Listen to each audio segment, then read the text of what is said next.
9 अप्रैल 1975 भारत ने अपना पहला सैटेलाइट आर्यभट्ट लॉन्च किया। ये भारत के लिए गर्व और खुशी का मौका था। तब भारत के पास खुद के रॉकेट्स नहीं थे, इसलिए आर्यभट्ट को सोवियत कॉस्मोस 3M रॉकेट से लॉन्च किया गया था। तब से लेकर अब तक भारत ने अंतरिक्ष विज्ञान के क्षेत्र में खूब तरक्की कर ली है। न सिर्फ खुद के बल्कि अब भारत अन्य देशों के सैटेलाइट्स भी लॉन्च करता है। हालांकि मदद कभी एक तरफा नहीं होती, हाथ से हाथ मिलेंगे तभी आसमान से आगे कदम बढ़ेंगे। तो अब खबर ये आई है कि इसरो सैटेलाइट लॉन्च के लिए एक विदेशी कंपनी की मदद लेने जा रहा है और ये कंपनी कोई और नहीं, टेस्ला और एक्स वाले एलॉन मस्क की स्पेसएक्स है। इसरो को स्पेसएक्स के रॉकेट की जरूरत क्यों पड़ी, क्या है इस रॉकेट की खासियत और इस रॉकेट की मदद से इसरो अपनी कौन सी सैटेलाइट लॉन्च करने जा रहा है, इन सभी सवालों का जवाब जानेंगे आज के एपिसोड में। नमस्कार, मेरा नाम दिव्यांशी सुमराव है। आप देख रहे हैं हमारा खास प्रोग्राम आसान भाषा में।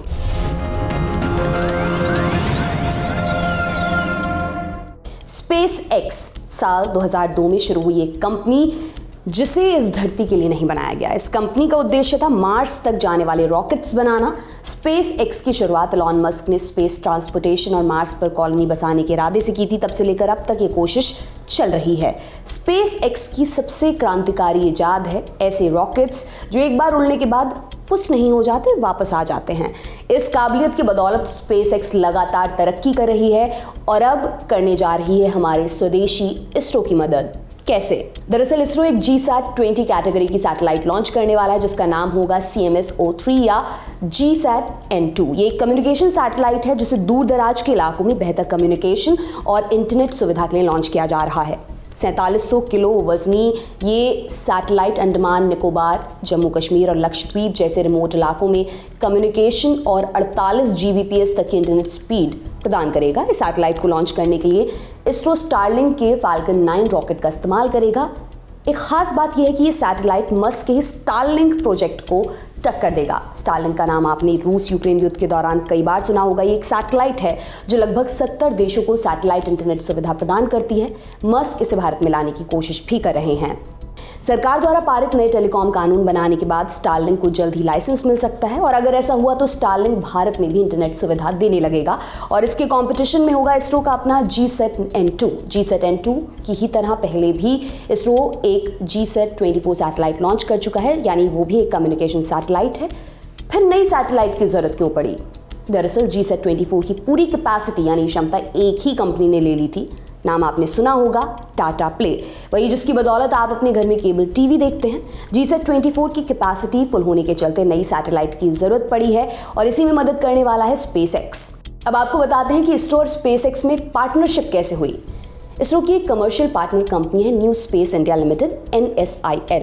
ये कंपनी भारत सरकार का एक पब्लिक एंटरप्राइज है। NSIL की स्थापना 6 मार्च 2019 को अंतरिक्ष विभाग के तहत की गई थी। NSIL का मुख्य काम भारत के स्पेस प्रोग्राम्स में निजी क्षेत्र की भागीदारी को बढ़ाना है। NSIL के जरिए ही स्पेसएक्स के साथ डील हुई है, जिसके बाद फाल्कन 9 के जरिए सैटेलाइट लॉन्च का रास्ता साफ हो चुका है। और कब तक होगा ये लॉन्च? सब कुछ ठीक रहा तो 2024 के अंत तक ये लॉन्च हो जाएगा। ये पहला मौका होगा जब इसरो अपने किसी मिशन में स्पेसएक्स के बनाए हुए रॉकेट का इस्तेमाल करेगा। इसरो इससे पहले भी विदेशी रॉकेट्स का इस्तेमाल करता रहा है। जैसा हमने पहले बताया, इसरो के शुरुआती दिनों में सोवियत संघ के रॉकेट इस्तेमाल होते थे, वहीं फ्रांस भी इस मामले में इसरो की मदद करता रहा है। अब एक सवाल यहाँ पर यह उठता है कि इसरो को स्पेसएक्स के रॉकेट की जरूरत क्यों पड़ी?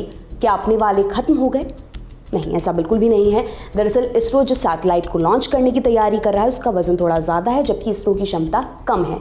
इसरो के पास अभी लॉन्च व्हीकल मार्क 3 LVM-3 हैं, जिनकी क्षमता सिर्फ 4000 किलोग्राम तक का पेलोड ले जाने की है, जबकि GSAT-N2 का वजन ज़्यादा है। हालांकि ऐसा नहीं है कि पहले हमने भारी सैटेलाइट लॉन्च नहीं की। इससे पहले इसरो 4 टन से अधिक वजन के सैटेलाइट लॉन्च करने के लिए फ्रांस के एरियन स्पेस कंसोर्टियम पर निर्भर था, लेकिन इस बार इसरो ने स्पेसएक्स की मदद ली है। स्पेसएक्स को चूज करने के पीछे कारण ये भी है कि इसके रॉकेट्स रीयूजेबल हैं, यानी वो स्पेस में जाकर वापस आ जाते हैं, जिससे उन्हें दोबारा इस्तेमाल किया जा सकता है। लिहाजा उन्हें इस्तेमाल करने में लागत में भी कमी आती है। इसी के चलते भारत की एक निजी एरोस्पेस कंपनी अजस्ता BST ने अपनी होममेड सैटेलाइट के लॉन्च के लिए स्पेसएक्स के फाल्कन रॉकेट का इस्तेमाल किया था, जिसका वजन 80 किलोग्राम था। अब इस रॉकेट का इस्तेमाल इसरो करने वाला है तो ज़रूर इसमें कोई खास बात भी होगी। चलिए जान लेते हैं स्पेसएक्स के रॉकेट फाल्कन 9 के बारे में। फाल्कन 9 स्पेसएक्स का पहला ऑर्बिटल क्लास रॉकेट है। ऑर्बिटल क्लास यानी वो रॉकेट जो किसी भी तरह का सिस्टम या पेलोड धरती के ऑर्बिट या उसे बाहर ले जाने में सक्षम है। फाल्कन 9 70 मीटर लंबा और 3.7 मीटर डायमीटर वाला एक रियूजेबल रॉकेट है जिसमें 9 मर्लिन इंजन्स की पावर है। एक मर्लिन इंजन की ताकत 10,000 हॉर्स पावर होती है। ईंधन के लिए इसमें रॉकेट ग्रेड केरोसिन, RP1 और लिक्विड ऑक्सीजन का इस्तेमाल किया जाता है। 2 स्टेज में बनाई रॉकेट एक इंटर स्टेज कहे जाने वाले कॉलम के जरिए कनेक्टेड होता है। स्पेस में पहुंचने पर 9 मर्लिन इंजन्स वाला निचला हिस्सा अलग होकर पृथ्वी पर गिर जाता है। रॉकेट का अगला हिस्सा जिसमें पेलोड रखा होता है वो सैटेलाइट को धरती के लोअर ऑर्बिट में प्लेस कर देता है। हमने आपको बताया था कि SpaceX के रॉकेट वापस भी आ जाते हैं। अब ऐसा कैसे होता है? दरअसल इन रॉकेट्स में फ्लाइट पाथ रिकॉर्ड होता है, माने कि जिस रास्ते से वो ऊपर गए हैं रॉकेट्स उस रास्ते को याद रखते हैं। ऐसा ही सिस्टम एरोप्लेन में भी होता है। इसी फ्लाइट पाथ को फॉलो करते हुए रॉकेट वापस लौट पाते हैं। इस दौरान रॉकेट में लगी 3 चीज़ें उसे सही जगह पर लौटने में मदद करती हैं।